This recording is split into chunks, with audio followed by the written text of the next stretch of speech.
at least you have more than 5. Because anything you do, if it reaches more than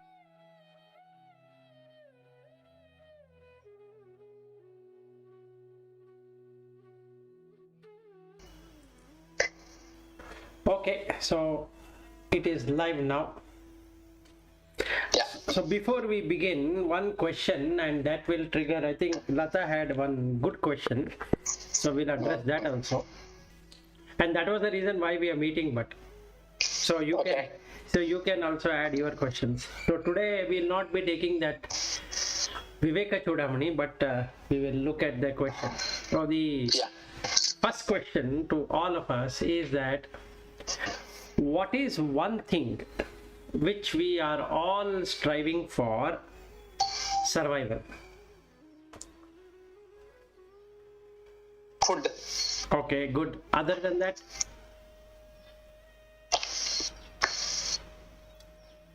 Then shelter, I think. Yes. Then our the clothing. perfect. Then after that, social status. no, medicine. Yes, medicine. Correct. Okay, this is what you want, Yeah, right. and you are going to make it as comfortable as possible. Correct.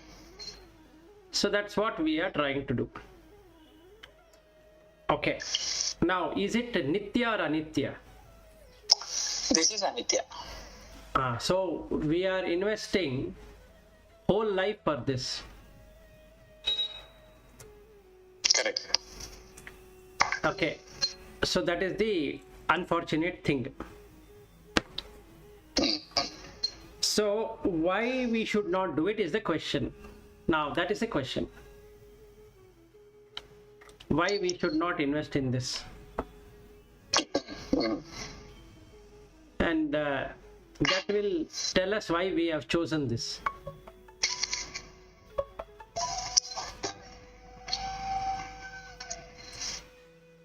Say again. No, the thing is why. See, we have chosen something which is Anitya. That is because of our area of visibility is only this life. We think our life is till our death. So till then we are trying to secure everything, including our next generation, because we have that moha there. Very good. So why or what is that which makes us go through that? Meaning, first of all, we don't know it is Anitya. Let's say even if we know it is Anitya, but why we are still obsessed with it? Yeah, for a common man, it is Nitya only, it's not Anitya. But only for a little bit people who are having understanding, for them this is Anitya. That is the reason we are struggling. And we also like common man only for most of the time, except during this spiritual thinking. Okay.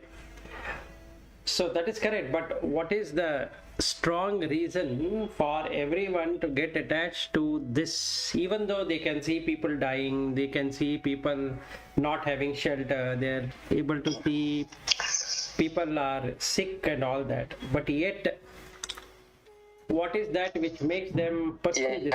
I have very love, moha to my own body first, physical, and also the mental. I always look for that happiness there, comfort there. Okay. Now the major problem that needs to be addressed is not that. The major problem that needs to be addressed is birth and death. That itself is not known. Yes. Okay. So now tell me. One thing, death is known, but we don't know when. That's the difference.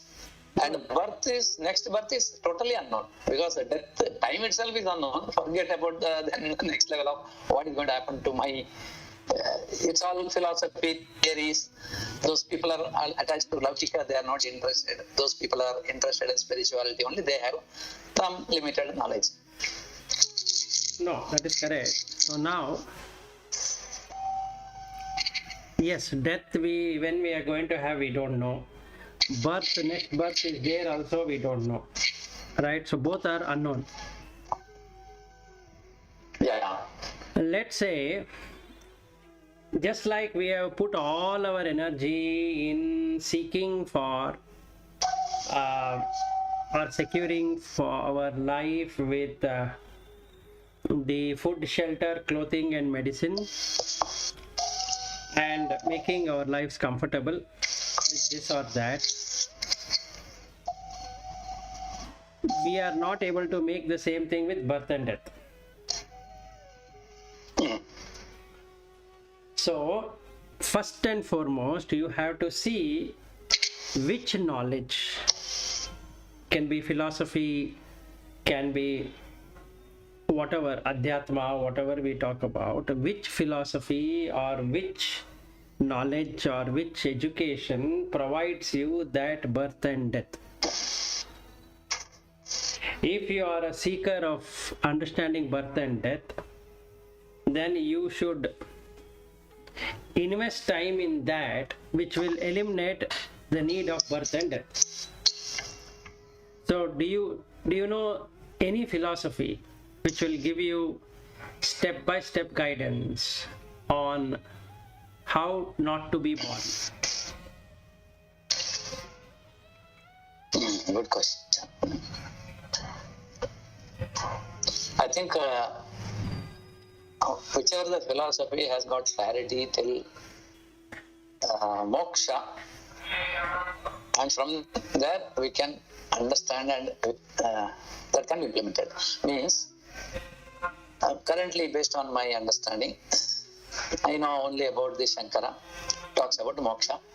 I also know overall Hindu as dharma, artha, kama, moksha. We talk about as a Hinduism moksha, and that means moksha means it is known to overall Hindu philosophy put together.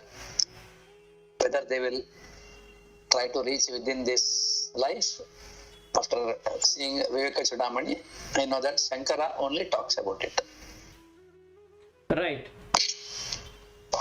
So the thing what we need to look is that whether we know something or we don't know something, the death is not going to wait for you. Correct. Okay. So if we take Vedanta, or rather if you take Veda, do you get information on how to stop the death and birth? I am asking the question. This is for both actually, Lata and you. So you both can take turns to answer. If you read the Veda, do you get answer to how to stop the birth and death cycle? Maybe Lata can. I have not read Vedas, so I don't know. But whatever the other books I have read, for example, Vivekachudamani or Bhagavad Gita or any of those things, if you really follow properly, it gives. Right. But what about the Yes. Veda? What about? The Veda. Recitation of the Veda. Recitation also will not give anything. You simply chanting or doing some rituals and all that will not give any benefits. Meaning in terms of liberation, the other benefits would be there. It will be adding punya, that is there. Yes. But it will not take you to liberation. Correct. For sure. Even Bhagavad Gita also you recite, you simply recite and not actually practice, that also would not take you to liberation. It will only give you good deeds. Correct. Yeah, but your view. My view, Veda, I know Veda only 0.01%. Such a vast subject. But Prasthanatraya, what is from Veda, this Shankaracharya brought. That is Bhagavad Gita and this 10 Upanishads and the Brahma Sutra. Prasthana to where? To moksha. So it is mentioned, Veda is condensed into these three so that common man will understand.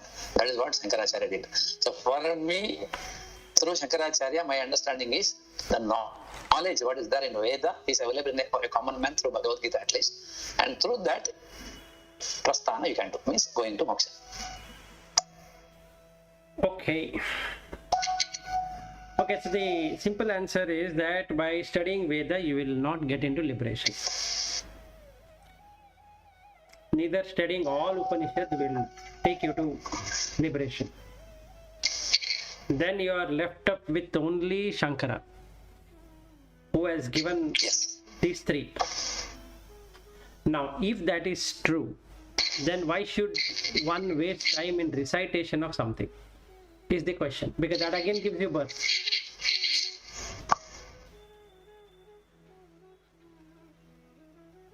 I think it's like a graduation. When you are done with this, you think that now you should go to next, you should go, because you cannot jump from first standard to 7th standard or degree. You have to go step by step. If you have that understanding, okay, fine. It only says Chitta Shuddhi is that whatever you do, it's Chitta Shuddhi. You are not doing the punya.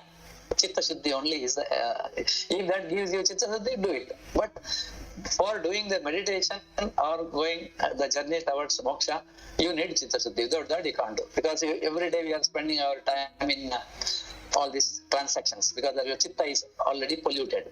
It is vikara of Chitta is there. So you have to bring it to normal shape. For that, whichever works, you do it. And then don't do that after that. No, this is all Rupa based. Then you go to Arupa Dhyana. That is my understanding.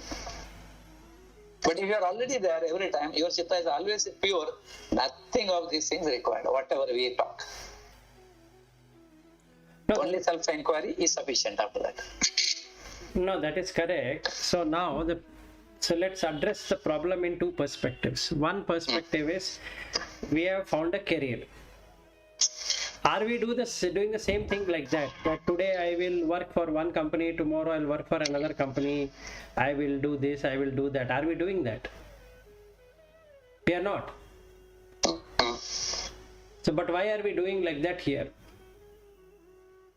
That's a question. We have found... Yeah, go ahead. Now we go with the experience what we have seen around us. So great Mahapurushas, yes, we know that they are all liberated moksha people. And such people we can see what we heard maybe in maximum 50 or 100 numbers, like Vivekanadas and all that. And so our assumption is very clear. To reach that stage, you need Janmantara Kritam Punyam. Then only you can reach that stage, because by birth they have acquired a lot of knowledge by birth. And a common man with normal thing, like take Purandaradasa for example. He was very, very stingy and he wanted to accumulate wealth, that too being a Brahman or something. Then what happened? One sudden transformation happened, and then completely he has donated all his money. And then he started his own something called Bhakti. Okay, that's also towards moksha only finally. So that kind of things are very, very less. So our experience is you need life after life to do that kind of intensive this one. It is not possible suddenly going from one step to that what you want. But if you follow like Prasthanatraya fully by completely detaching from this real world, then it is possible. But our mind is not having that strength now to do that because of various reasons, because we have our own vasana. We have to bring that vasana to zero, then only it is possible. So even today if I see, I will be looking for what is my comfort for tomorrow, for today. Like that I'll keep thinking. Whatever the lifespan, unknown. It can be immediate death, it can be after 40 years death, if it is 100 years age. So during time I still think, oh, let me have a nice house, nice car, and comfort, food, whatever I want. The remaining I may think of giving to somebody, not by living like other people and giving away my wealth, because I don't trust still. If you leave everything, the strongest base is spirituality, and it will take care. If that trust level is still not there inside, there's a gap. But we know that if you trust, you will win. But we are not ready to do, because we want that comfort level. We suddenly think that my status will come down. That means my quality of life will come down. Quality is nothing but these things. Okay, any view from Lata? Yeah. On what? I completely lost what we are discussing. Good, very nice. My question here is, Lata. That is because I have deviated. I know. I lost. I wanted something reached somewhere. Now the question here is, we have planned so meticulously on our usual life. See, we have education, then we have graduation, then we find a job, and then we have a family, and we have a very nice way of doing things, which is what everybody does. Okay, and there are some issues that comes up, challenges comes up, so you keep on addressing those challenges beautifully. But when we come to this birth and death cycle, we are left out in open. Number one. Number two, we keep on jumping from one philosophy, one ideology to another. Okay, so my question is, we have invested so much time in putting everything in place for normal living, but the very foundation itself is that it is standing on birth and death. Why are we not able to address that, is the question. Meaning, when we look at a philosophy or some teachings or some knowledge which is coming, why are we not able to make that discernment that what should be followed and what should not be followed? So my question to Bhatt or to both of you were, would you do the same thing with the company? That today you will join the company and quit, and next day again you join another company and quit, and something like that? Or few days stay there, few days stay here, something like that. That's The first thing which comes to my mind is that we don't have that strata, that belief or the firm conviction that this philosophy will work. Okay, that is one. And second, we are considering this as a second priority. To actually, if you deeply analyze yourself, you want spirituality, yes, but then you also want your other things to go without any problems, really. So that is the first priority, and then only the other priority comes. And then you want to so that what do you say, the view of that you want to exist and you want to enjoy has not gone away completely. And we are not, even though we intellectually understand that, okay, this is all anitya, then birth and death and all that is there, but then somehow we don't believe that we are very close to our death. That is something which is somewhere far off, and that is the reason, I guess, we are not giving priority to our for the spiritual journey, because we ourselves want to exist in some way. We want to still enjoy certain things, and unless and until that completely goes away, you understand really at a deeper level that these are all something which is not going to sustain, and this is the other one, the spiritual one is the main thing. Unless and until that firm conviction is there, we will not make this step, how much ever we try hard. So I feel that conviction is not there, and we have still a lot of desires. We still want to exist, and we still want to enjoy many things. So that's why I think we don't give priority. It is not, we don't see that even though we know that, okay, anytime we can die, but still we don't believe firmly that this moment could also be your last moment. So that's and then they won't feel, and this side looks all, we feel it is real, and then everything is solid, and you get instantaneously whatever you want. If you have money, you can get this, you can get that, you can immediately see that benefits. But in the spiritual side, you don't see, and then you also have a doubt whether it's really there or something is there like that or not. So all this will make you stay here because you want to. Yeah, basically you want to. That is why you are doing. When Bhatt says also that we go step by step, he has a deep wish or desire to learn the Vedas, chant the Vedas, understand it, and then after understanding it fully, then go to Upanishads and all that. So that desire is there in him. So his goal maybe subconsciously is not liberation yet. Same for us. So similarly for all of us, if you see that way. Correct. So I think that's what I feel. Correct. Very true. So the basic thing is we don't believe in birth and death deeply.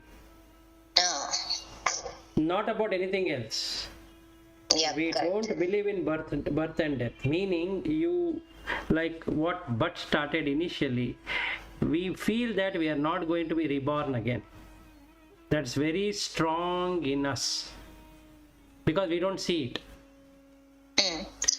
Number two, we don't see death because we think by doing something like, I am taking care of my health, I am staying in a very healthy environment, or I am eating nutrients which are far better than any other person, or I am having hospitalization which is better than any other place, or I am having so much of money to take care of my future, or whatever is that combinations, proves to that mind in the sense intellect, that you will not die because you are eating good food, you are doing exercise. So if you see somebody dies and the immediate reaction is that, Oh, what happened? why, what happened? And then the next answer comes is that, oh, he used to exercise a lot, how it happened. So Correct. exercise has got nothing to do with his death, but that person's intellect is so damaged, so corrupted, that we think by eating good nutritious food you will not have death, by wearing good clothes you will not have death, by having a good home you will not have death, by safeguarding your property you will not have death. Meaning, we put so many locks. We put a door lock, then we put a gate lock, then we put the main gate lock, then we put a lock for the parking. But you know where the lock has to be put? To your birth and death. Except for that, we are putting lock to every other thing. Yeah, but Vilas, one more thing is, normally the people also don't realize the real insecurity or fear inside every one of us is a fear of death. Yes. And it masquerades as something else. Exactly. And then we go behind that. So every fear has its root cause in death. Yes, that is what it is. So, as much time as we invest in the worldly things like possessing something or that, we don't get into spiritual because we don't believe in birth and death. Like what Bhatt is informing, that he wants to go step by step. The first standard person cannot go to seventh standard, meaning to say that he is willing to put his life on new lives to come, because in his mind, in his subconscious, it's very strongly imprinted that liberation is not possible in one life. Yeah, that is actually also a belief that you yourself feel that you are not capable of doing it. Correct. That is one hindrance. That's the biggest hindrance. So, Yeah. Correct. why we are not experiencing anything is because we don't have the vision of death nor the birth. Both are not there. I think sometimes it helps. Sometimes I think, someday in the morning when I get up, I will think, okay, assume this is my last day of life, how does it feel? Correct. I used to think that many years back also. But and then I also think maybe it is not today, but there will be some day. It will be same as similar to this day only. That you will get up, or maybe you will not get up. So how does it feel not to be there? Yes. And nothing changes in this world, but you will be gone. Everything will continue as is. Yes, So, everything will continue. so I keep pondering. Nowadays I don't, but then some years back, continuously I used to think like this. So I think these are all the thoughts which were preparing me to take this journey. Many such kind of thoughts. One of this was this. Good, very nice. So now the first constraint, or the first thing why we are not experiencing anything spiritual, meaning the visions and the experiences are not coming, even with so much of discussions we have had, is because we have not understood the death and the birth cycle at all. It is very strong in our mind that we are not going to die. Yeah. So we don't believe that, yes, ourselves, yes. So we always believe there is a tomorrow and I will do something tomorrow. Right, I keep remembering about this guy, Jan Hooker, who was the PCP's head of portfolio management. So he had taken that role, and he has so much of ideas how it will be done, what will be done, and then a lot of plans was making this, that, and now he is not there. He suddenly passed away in 1 year. Correct. Nobody even remembers him now. Correct. Nobody cares. Nobody cares. It's not even thought of. Yes, that is how. So what is he doing? Huh? Is he a spiritual person? No. He was not a spiritual person. He is a normal person. He had cancer. In 1 year he passed away. Oh. His wife also had cancer. She has got survived. And he had 3 children, small ones. I keep remembering him every now and then, which serves as a reminder when we have all these big PCP meetings. I am sure none of the people remember him. He's forgotten. Yes. So that's how it is. And you also think about who will remember you. After some, maybe your grandchildren, if you have, they might remember. But then after that, nobody even remembers you. Or you go back in your own family and think how many people do you remember in previous generation. It's all gone. It's like a speck. Not only that, if you really go detailed, nobody remembers you after the night. You yourself don't remember yourself. Forget about. Yeah, correct. That is true. So you yourself will wonder what is all this. It's nothing. You yourself will not. I also imagine the moment of death, and then you get separated, and then you feel okay. You will completely disassociate with this personality or the body or whatever. It's what I assume. No, the thing what we need to do is we need to look at the sleep. Yeah, sleep itself, you forget everything, correct. You are not there, and yes, you yourself are not there. You yourself is not there. Forget anybody else remembering you. Correct. You yourself cannot remember yourself. Yes. So yesterday I had gone to meet, one of my friend was here, so he wanted us to meet one guy who is very popular, and he's around more than 70 plus, and he has done a lot of achievements, just like Bhatt, who has funded in that Spurti.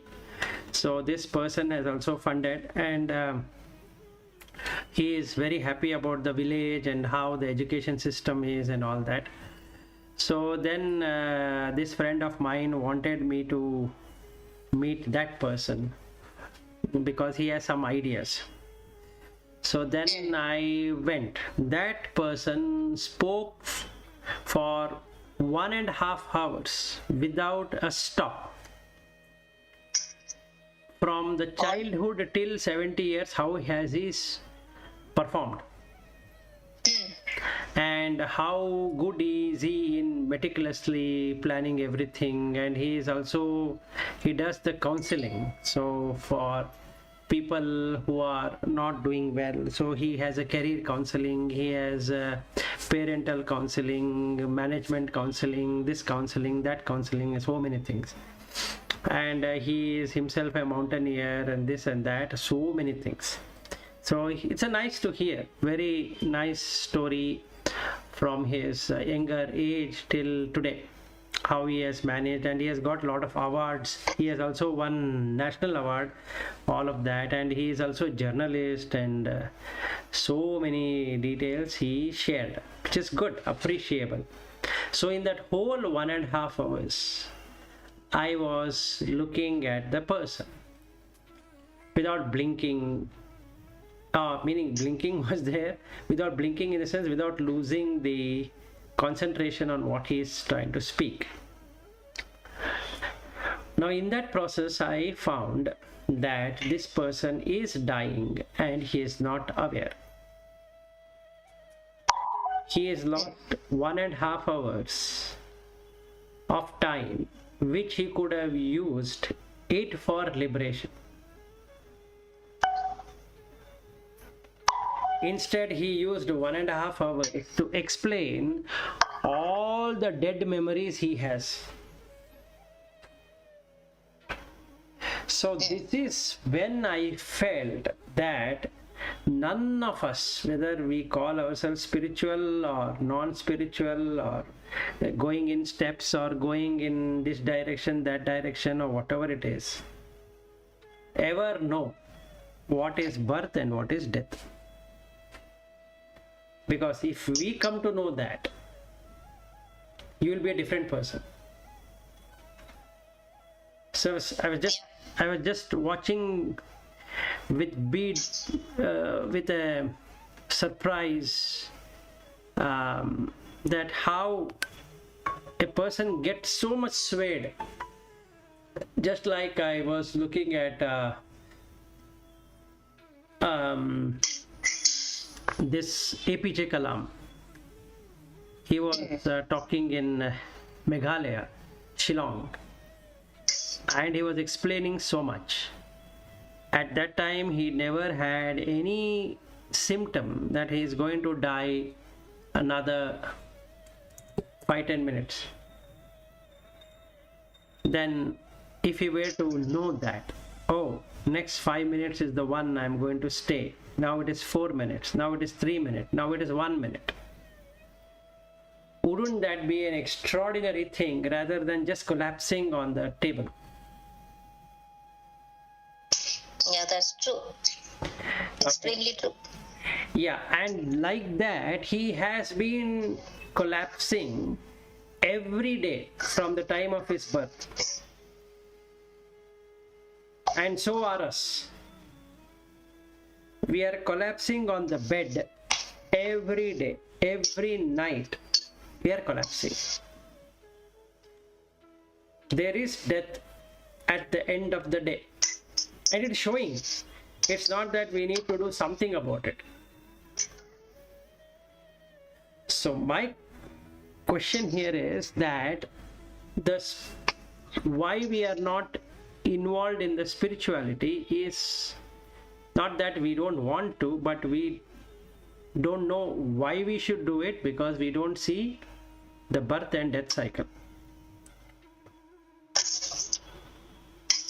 So we think it's okay, today is gone, tomorrow is there, tomorrow is gone, day after tomorrow is there. What is there? I mean, we can plan after a year, we can plan after my retirement, we can plan after my children are married, we can plan after my grandchildren come. What is so urgency in this? There's so many things to do. It's not that I mean, this other one we know because we can't eat food without that. See, all the education which has been given is to make the food. The parents take care of the children for some time to come, and then they have to earn for their living. So So the 10 or 14 or whatever years of education till 25, 24 is to earn your own food. That's all. Not to solve anything else. So food, then shelter, then food, clothing, shelter, and medicine. So I keep on relishing wearing this dress, that dress, purchasing expensive clothes because it is called expensive. I don't know whether it's really expensive or not. The number says that it is expensive.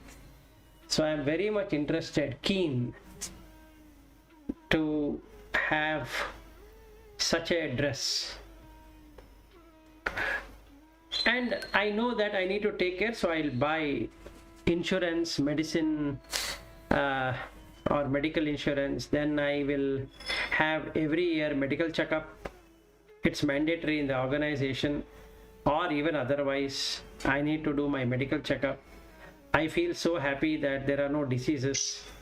So it shows to me that, wow, you're doing very well, continue.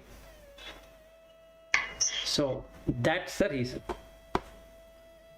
So if we come to see, there are only two philosophies which gives you experience of birth and death. One is Shankara, one is Buddha. There are no other philosophy. No Vedas will give you, no Upanishad will give you, no other source will give that experience of birth and death. It will only make you devotional. Nothing else. Any comments? Yeah, what has been No, you have silent for a long explained time. this. No, I was listening. It was a good discussion. I fully agree based on my knowledge, limited knowledge. I was thinking so far only Shankara earlier, till you I met.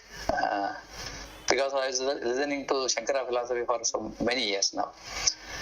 After interacting with you, I have understood that yes, Buddha has done a lot of contribution in this area, and even Buddha was there much before Shankara, and in our Dashavatara, Buddha is already there. I don't know why we have that distance with Buddha with respect to the Dharma point of view. And when I heard, especially so-called the scholar, who read so many books and is able to talk, is Shatavadani. He has clearly mentioned exactly like what you have spoken. So I have full understanding of that. Yes, these two people have given this knowledge to this world. Right. There is no question about it. And I haven't heard anybody else also talking that authority, authenticity. And one more thing is, whatever Sankara has taught, only 80% I can say all our present gurus are doing. Maybe 90%. Present gurus means after Shankara till today. Whatever you have seen in spirituality, I am talking about not dharma, only spirituality. It is the same teaching. Advaitam. If you see Sai Baba's, Ravi Shankar, Art of Living, and all that, Swami Ram, anybody if you see, they are talking about that. Correct. So the major distraction, just like you will not shift companies, even though it is very good, you should not shift to a different philosophy or a teaching just because it looks very devotional. So because that will give you an absence of birth and death. So it will make it very far rather than near. Now this choosing and doing this and doing that is what is called as intellect.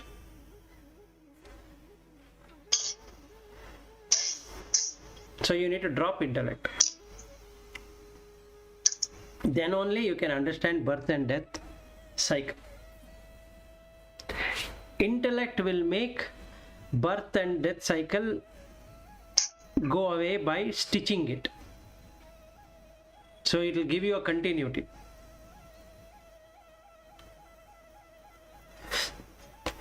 That is the problem. It gives the mind an impression that it's one continuous sequence. So you will not die. Then they come up with the concept that you will be there, but body will die, but you will be there. So you are secured. So Krishna starts with that, and he clarifies everything from 12th chapter onwards. He pacifies Arjuna, saying that you are just like the worn out clothes, you are removing and you are wearing a new cloth and all that, just to pacify him that you exist. Then from the 11th, 12th chapter onwards till 18th chapter, he removes that Maya. And we have already finished Maya, and we have now again come back to Maya in this intellect, Vijnanamaya Kosha.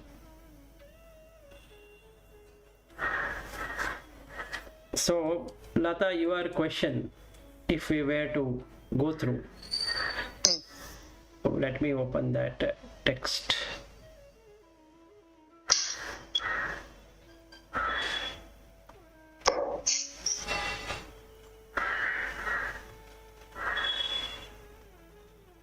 Okay, there are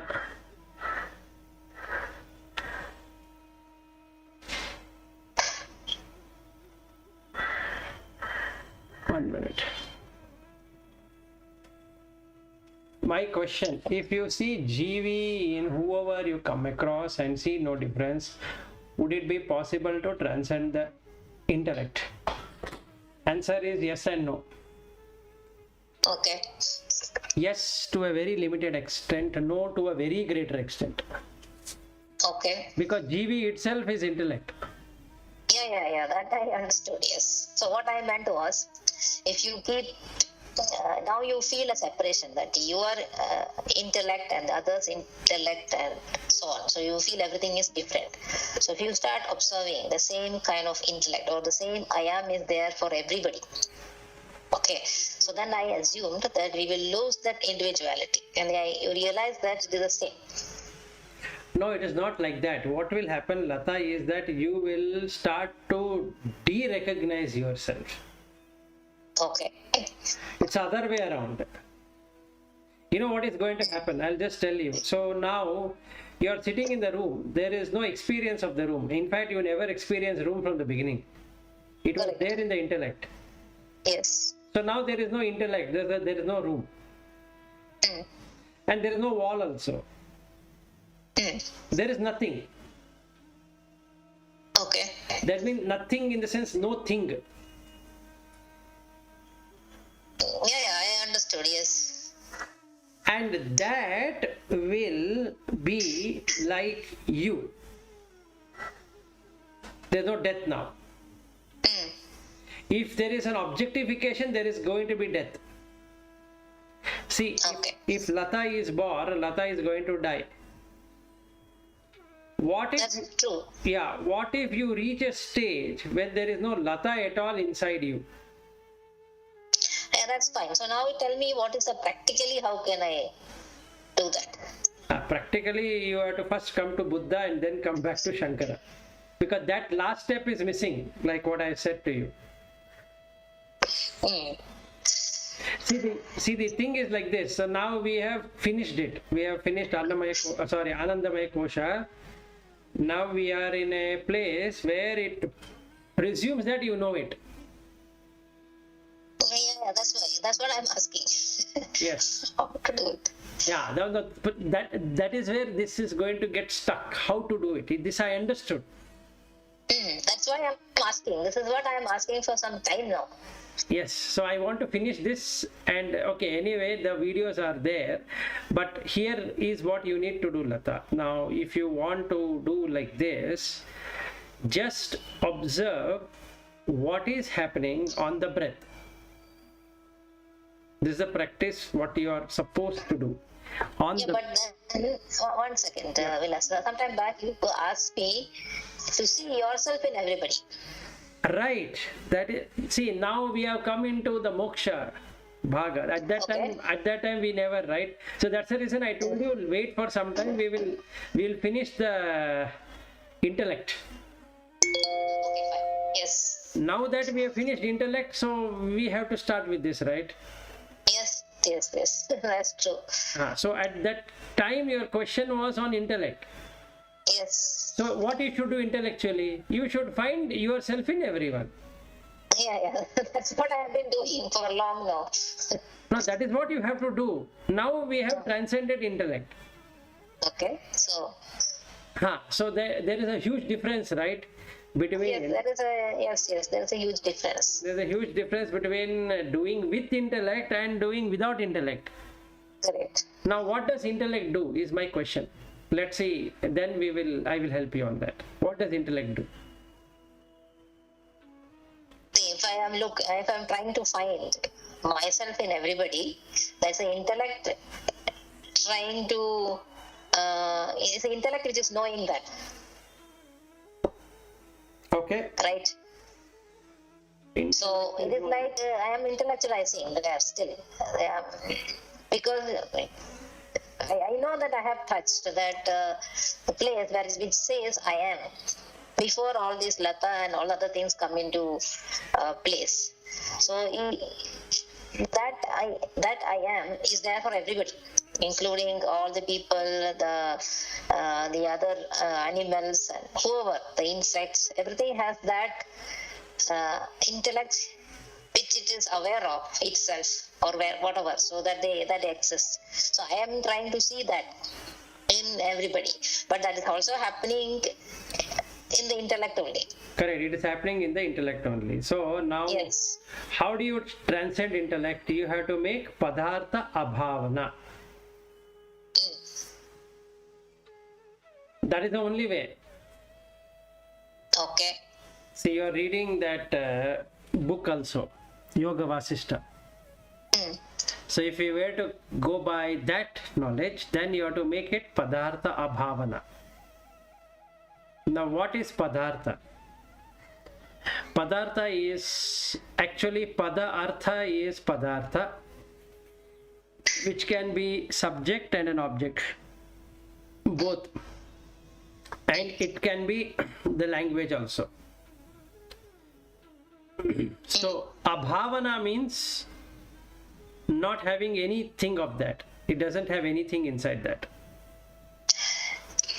Okay, not having any subject, not having any object, Nothing. Now, let's take one by one scenario. Like I had spoken in that first series of that Buddha teaching, the recent one, you should make yourself as a skeleton. If you see someone, you should see skeleton, not intellectually. There's a difference between seeing skeleton intellectually and seeing skeleton really. Yeah, that I understand. Okay. Yes. Now, what is seeing intellectually? We know we have bones, Correct. but we don't feel that, right? Is there any one of us? Are we feeling the bones? That we are the bones? No, we don't feel that. We don't feel the bone. I still feel I am Vilas. I don't feel I am a bone. Correct. So if somebody were to hurt me, I feel hurt because I am not a bone. Correct. In bone there is no hurt feeling, right? Correct. Okay. Now this is till here, it's okay. So what Shankara did is that he started with Annamaya Kosha. Even before Annamaya Kosha, there is about the body. So you were asking me, Lata, starting initially, that I don't agree with body contemplation. Yeah, it was long back. Long back. Now you have to do that only. If you don't want intellect, then only you will transcend intellect. Okay. That's a one straight answer to be given. You have to see. Yes. Wait for a second. You have to see the decay. You have to see the decay of the body. Intellect says that there is no decay of the body. You can still take care. Yeah, that's true. Okay, and that's the reason we are having all kind of things, including medical insurance, Yeah. so that we take care of the decay. You give plasma, you give this, you give that, you give oxygen, you give, you open the heart and do a open heart surgery or a bypass or this and that, replace the knee and this and that. All of that is there, which shows there is no decay. Yes. Simple. So you have to do the other way around, because intellect can be removed through intellect only. Yeah, that's true. That is the last shloka where we ended, right, yesterday. He says you have to open it up with your subtle intellect. Correct. Okay, that is in the 214th verse. Viddhi buddhya sukshmaya. Meaning realize that with the extremely subtle intellect. What is this subtle intellect? Is trying to see things as they are. So you have to see dissatisfaction and decay in everything around your body. Then suddenly the intellect will sleep. At that time you are with reality. What is reality here? Is that you will experience for the very first time a mass of bone or a collection of bone with spaces, just like what you take as an X-ray. It's not that it's not that we have not seen the X-ray. Yeah, correct. It's not that we have not seen a dead body. It's not that we have not seen people dying. Yes. It's not that we have not seen people in accident and their face is cut and this happened, that happened, their torso is gone and all that. And even with a medical student, medical person who is working in medicine will, then in that case all doctors shouldn't marry, because they have cutting open bodies left, right and center. What is there to see in a human body, whether it's a male or a female? But yet they will have 2-3 children. So if that was not there, then this wouldn't have happened. So intellect says that it is all right, there is tomorrow and you can marry, or you can have a nice sexual life and sensual life and food life and this life and that life. So you have to cut open and see. Keep on seeing. Then all of a sudden you will see yourself as a bone with spaces. Then the Vairagya will dawn. Now you are not in intellect.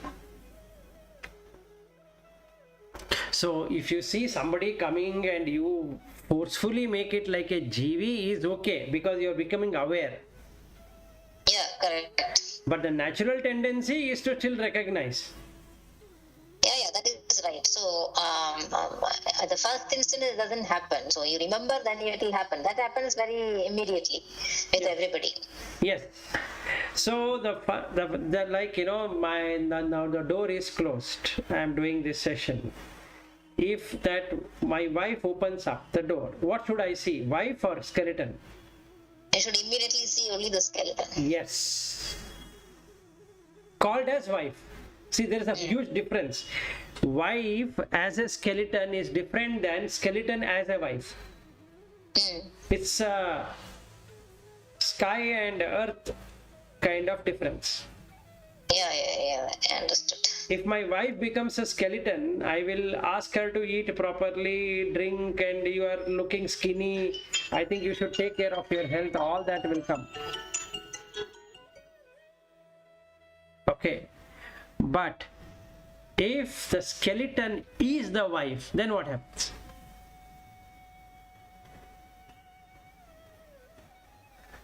You see the change there. If the son Is the skeleton, you have fear. If skeleton is the sun, then what happens?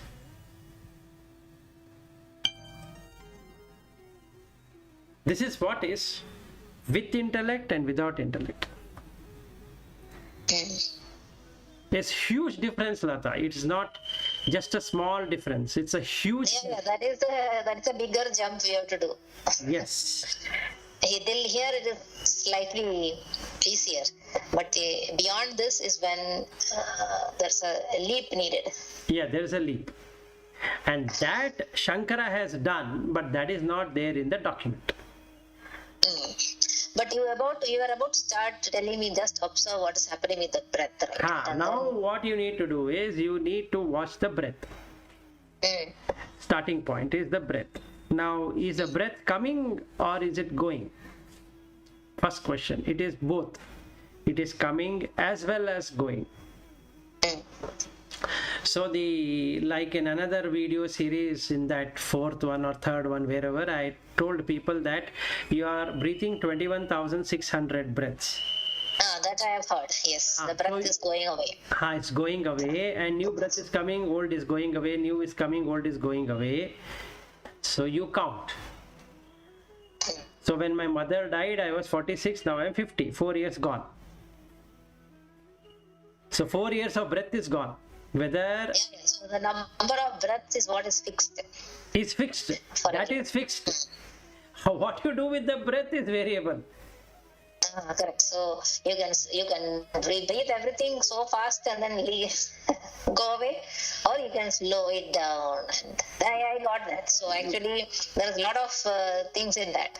So then your breath increases when you are happy, when you are sad, when you are worried, and many things. So if you keep your mind calm and cool, then the breath will be slow and normal, so you can live a long life. But if you are in that kind of excited mode, then the breath will go away faster and your span will reduce. Yes, your span will reduce. So now what we need to do is call each breath as death. Then immediately you turn to skeleton. It will happen in 7 days. If you continuously watch the breath, it starts showing up skeleton in everyone. Okay. And that's it. Now there is no intellect. Okay, so 7 days continuously we are doing it properly, then this will happen. This will happen. What will happen? You will start to see the dukkha coming. This is what the Buddha teaching is all about. That day when I showed you the slides in that conference room, you said, I don't believe in Buddha teaching because it all talks about dukkha. Dukkha is not suffering. It is actually dissatisfaction. You can't do anything about the breath. Yeah, that I understood. At that time, my perspective was different. Yeah, I know that. I'm just trying to bring that out. Okay.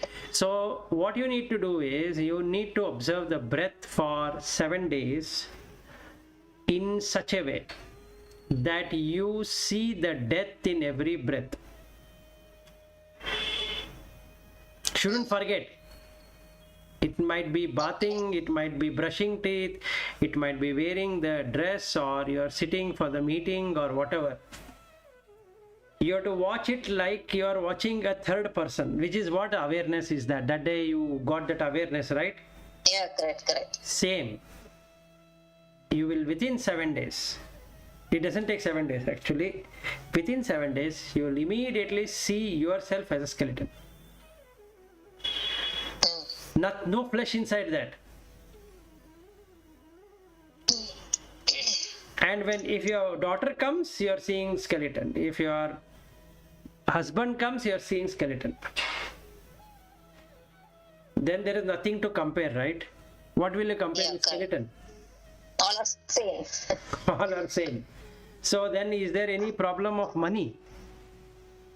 No. Career? Correct, there's nothing. There's nothing. So your intellect is gone.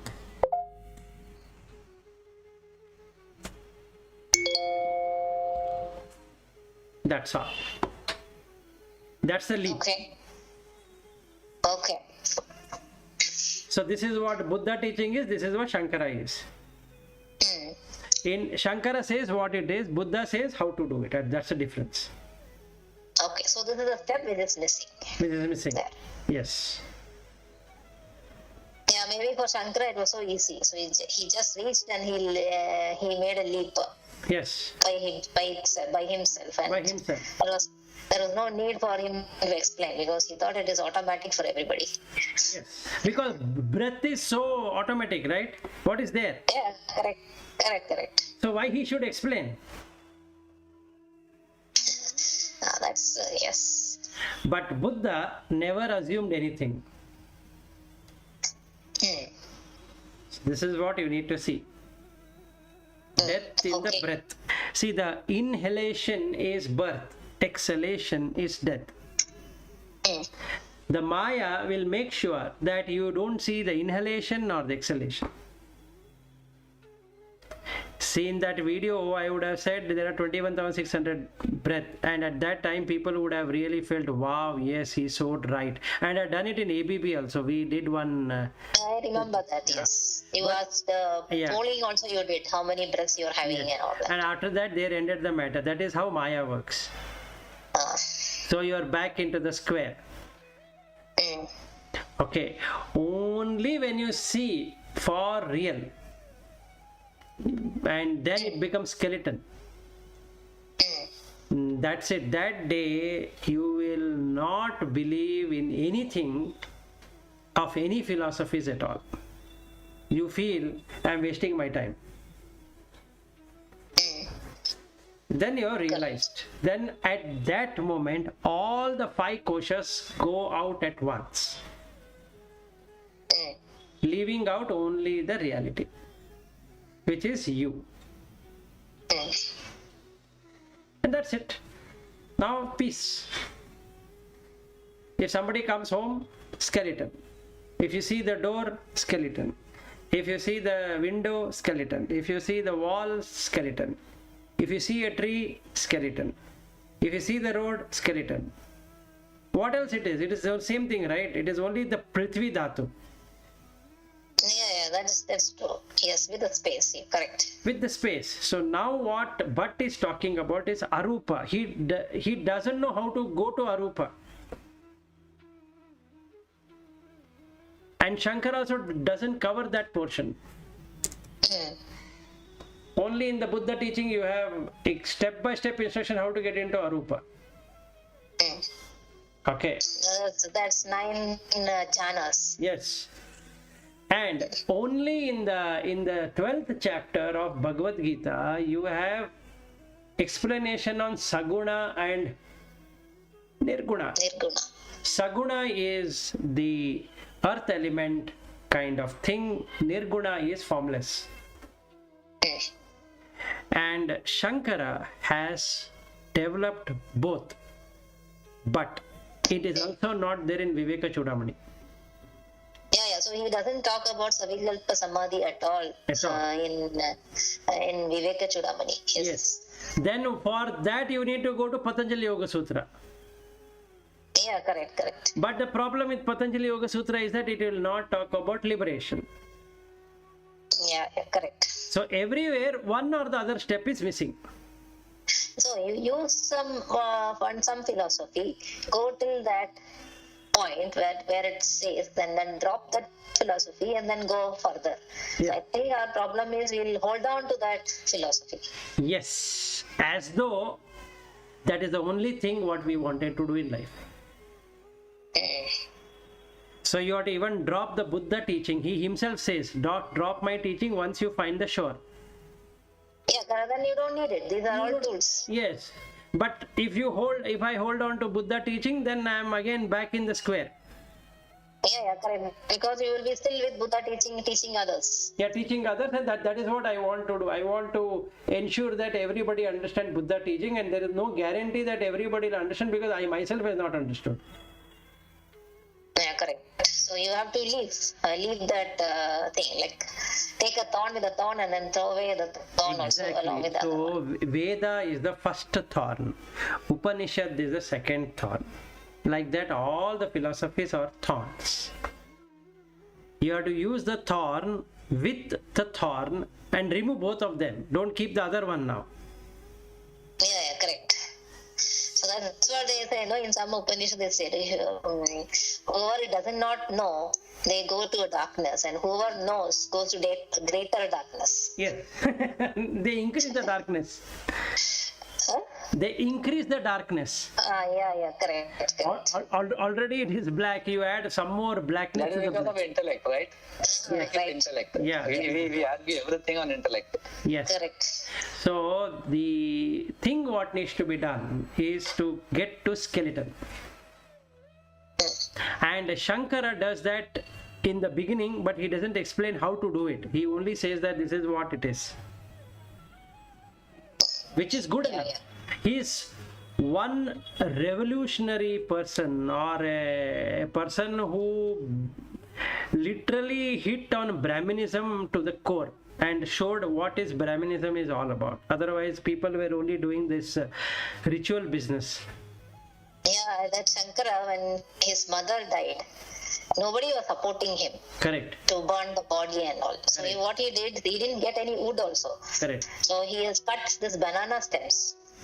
With Yes. that, with his yoga Agni, he burnt. Correct. Yeah.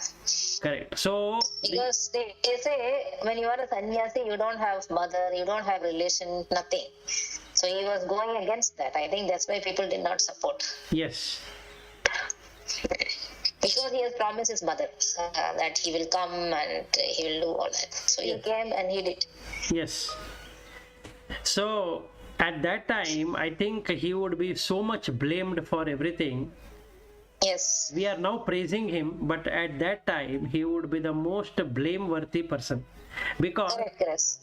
he, I think maybe people started recognizing him only after 100, 200 years after he left. yes, absolutely. That's what I wanted to say. The Advaita got real recognition after he passed away, Correct. not while he was alive, because he was such a revolutionary that he is the first person to write about what is there in the body. You don't see that information anywhere in the Upanishad or in the Vedas. Yeah, correct. He talks about bones and then pus and blood and all that stuff. Yes, and I don't think so anybody has spoken. Buddha has spoken all the time, but I don't find any mention by any Acharya before Shankara that here is the pus, here is the blood, here is this one, that one, and it is full of shit. I don't think so any Brahmin would agree that his body is filthy. Yeah, I think when you deeply look at it, then you can feel it. It is really full of Filth. Yeah, filth only. Yes. And then another thing, I used to argue with my father-in-law. See, this silkworms, they kill the silkworm to make that silk cloth. Cloth. Yes. And they say it is good for puja. I used to tell that how stupid it is. You are killing so many of them, and you are saying God will like it. Which God will like such a torture? Would you like to be tortured like that? Correct. By putting the cocoon into the hot water. Correct. So it's very stupidity. Okay, we are already at 9:38. Yeah. Good. So answer Thanks. to you, Good session. Very good session. answer to you, Lata, is that, but you can also try. It's not only for Lata. You have to see birth and death in your breath all the time, no gap. And then it turns skeleton. Then the 12th chapter will automatically come to you, but especially since you are believing that Professor, 12th chapter you are talking about Gita. yeah, Bhagavad Yes. Gita 12th chapter. Okay. You'll automatically, when you see the skeleton, you'll automatically start singing Adveshta Sarva Bhutanam Maitraha Karuna Evacha and all that. Because now you see only bones, nothing else. See, your wife comes and stands in front of you. You'll see only bone. Then what will you sing? You'll only sing this one. You can't sing Oh, anything. that is a real what you call the status of spirituality. Yes. Mm-hmm. Now you will not have this dvandva any longer. Dvandvaatitam gaganasdrisham. Yeah. Correct. Now you are advaita.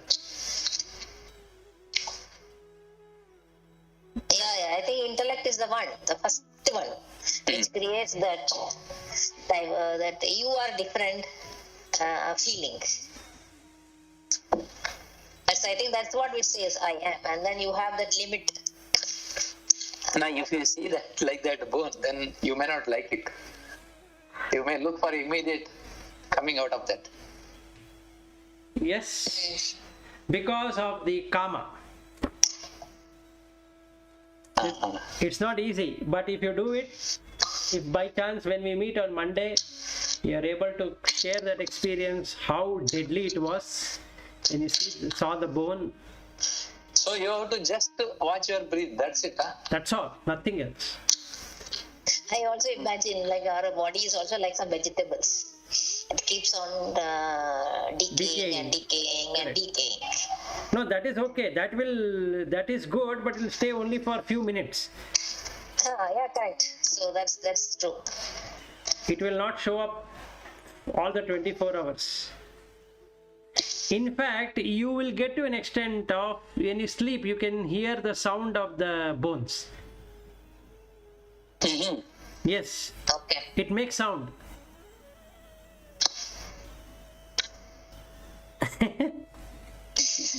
That is very interesting. It makes sound. So how long you should watch?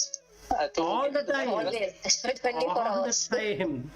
No, after how many days or months? No, you keep on watching, then it becomes a habit. Oh, one day you will be there. Nothing else. Just watch. Just watch. You will never be able to watch, first and foremost. Mm-hmm. That's a challenge. Yeah. See, actually, I used to watch breath continuously, non-stop, initially, just before that Kundalini experience, if you remember. So I was observing so much, I sensed that both the breaths are equal, meaning left and the right nostrils are becoming equal. For many days, I observed that. And that's when this Kundalini experience happened. Then somehow I dropped that breath observation. You should not have dropped it, right? Or continued. I shouldn't have dropped it. I should have continued. So, but that time I remember it. It had. I used to know in which time of the day is my left nostril active. When is the right nostril more. I could sense all those. Even though I couldn't sense when it shifts, that I couldn't sense, but I sensed that for many days before that experience, my both breaths were equal. I didn't know that time that you need to, if you balance it, then the Sushumna Nadi will open and all that. I did not know, but I was just following that all the other theoretical information came afterwards. Okay. So 12th chapter is Bhakti Yoga. Yeah, 12 So chapters. that's 40 things what you are talking about. Yes. Characteristics. Yes. Okay. Interesting. Good session. Good No session. problem. Thank you. Yes. So we'll meet on Monday. Okay, thank you. Thank you. Thank you. Yeah, see you on Monday. Bye. See you. Bye. Bye. Bye. Bye.